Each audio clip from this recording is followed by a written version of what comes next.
یہ جو special court تھی اسی کو غیر قانونی قرار دے دیا گیا تھا، تو یوں یہ پھانسی کا جو فیصلہ ہے پرویز مشرف کو جو آرٹیکل 6 کے تحت غداری کے تحت جو سنایا گیا تھا، یہ بھی جو ہے وہ اڑا دیا گیا ہے کیونکہ وہ کورٹ ہی غیر قانونی قرار دے دی گئی تھی۔ اس کے علاوہ جاوید اقبال کی بات کریں تو جاوید اقبال بھی ایک جرنیل گزرے ہیں جن پہ سیکریٹ ایکٹ کے تحت جن کو سزا سنائی گئی تھی اور 14 سال کی سزا جو ہے وہ سنائی گئی تھی، جس کو بعد میں باجوہ جب آرمی چیف تھے تو انہوں نے 5 سال کی سزا کر دی گئی تھی، اور پھر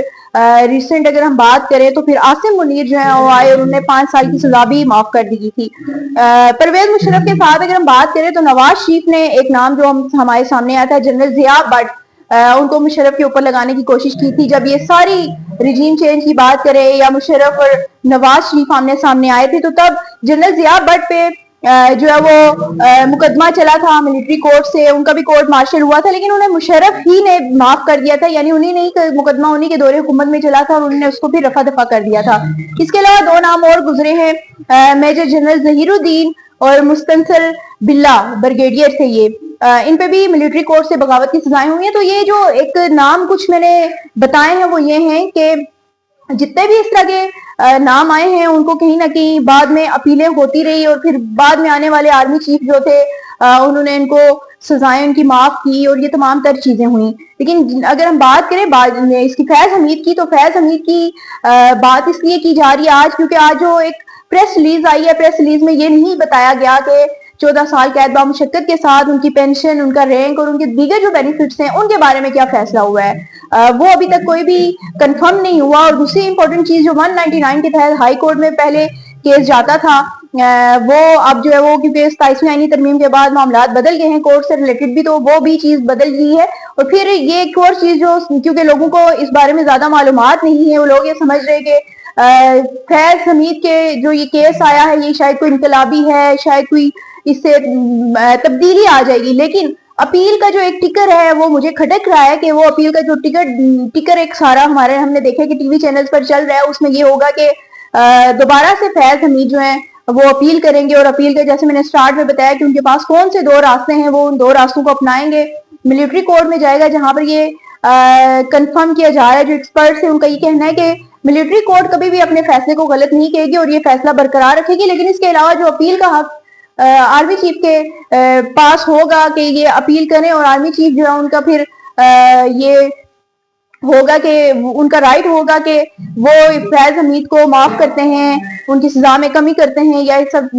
جو درخواست ہوگی یا جو اپیل ہوگی اس کو ڈسمس کر دیتے ہیں۔ تو یہ چیزیں ہیں جو فیض حمید کے پاس راستے ہیں جس سے یہ کر سکتے ہیں، لیکن کیونکہ جو ماضی کے اگر ہم دیکھیں کیسز، تو ماضی کے کیسز میں جیسے ہم نے بات کی ہے کہ مشرف نے معافی دے دی تھی، اس کے علاوہ باجوہ نے 5 سال کمی کی تھی 14 سال کی سزا کے نسبت، اور پھر عاصم منیر نے آ کے مکمل طور پر معاف کر دیا تھا۔ تو یہ چیزیں ایسی ہیں کہ جو ابھی بھی سوالات اٹھا رہی ہیں کہ کیا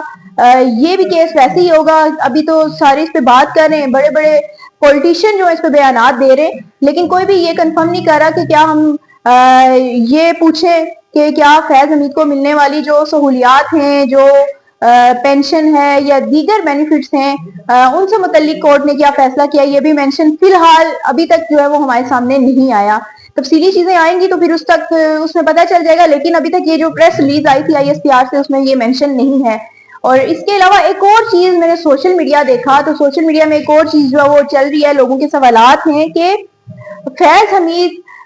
تو ان کو چلے آپ نے ملٹری کورٹ سے سزا سنا دی اور بعد میں اپیل کا حق، یا پھر بعد میں کوئی نیا آنے والا جو سربراہ ہوگا یا پھر عاصم منیر ہی ان کو معاف کرتے ہیں یا کیا کرتے ہیں، یا عدالتوں میں یا آئینی بینچ میں یا آئینی عدالت میں یہ اگر کوئی چیز آتی ہے تو وہ تو الگ چیز ہے، وہ تو دوبارہ سے کیس چلے گا اور اس میں چیزیں سامنے آئیں گی۔ لیکن کیا یہ چیز جو ہے وہ باجوہ کے لیے بھی ہوگی؟ کیا باجوہ جو کہ اس وقت سارے سسٹم کو خراب کرنے میں اس کا اہم کردار تھا، جو میرے خیال میں اسکرپٹ رائٹر ہی وہی تھا، وہ جو فیض حمید کا بوس تھا، جس کے کہنے پہ فیض حمید نے سارے یہ کارنامے کیے تھے، کیا اس کو بھی سزا ملے گی یا نہیں؟ کیونکہ نواز شریف نے 2 سال بعد جب کچھ عرصہ پہلے ہم نے دیکھا ہے، کچھ دن پہلے خاموشی توڑی تو انہوں نے یہی مطالبہ کیا تھا کہ فیض حمید اور باجوہ کو بھی سزا سنائی جائے، لیکن فی الحال ہمیں آج جو فیض حمید ہی نظر آ رہے ہیں اور باجوہ کا کوئی نام بھی نہیں لے رہا، کوئی بھی پولیٹیشین جو ہے وہ یہ نام لینے کو تیار نہیں ہے کہ باجوہ کو بھی سزا ہوگی یا نہیں, ان کے خلاف بھی کوئی ایسا ٹرائل ہوگا کہ نہیں. لیکن فی الحال جو یہ معلومات تھی کہ میں نے سوچا کہ آپ سے شیئر کر لوں کہ جو آج کی یہ اہم ڈیولپمنٹ ہوئی ہے, یا ایک 4 اسٹار جرنیل کو سزا ہوئی ہے ملٹری کورٹ سے, تو اس کی تاریخ کیا ہے اور کتنوں کو ہو چکی ہے اور کتنوں کو سزائیں ہوئی ہیں. تو یہ آپ کے سامنے ہے, میں نے اگزامپل رکھی ہے, اور یہ وہ کیسز ہیں جو ہائی پروفائل کیسز ہیں, اور یہ آپ کے سامنے رکھے ہیں.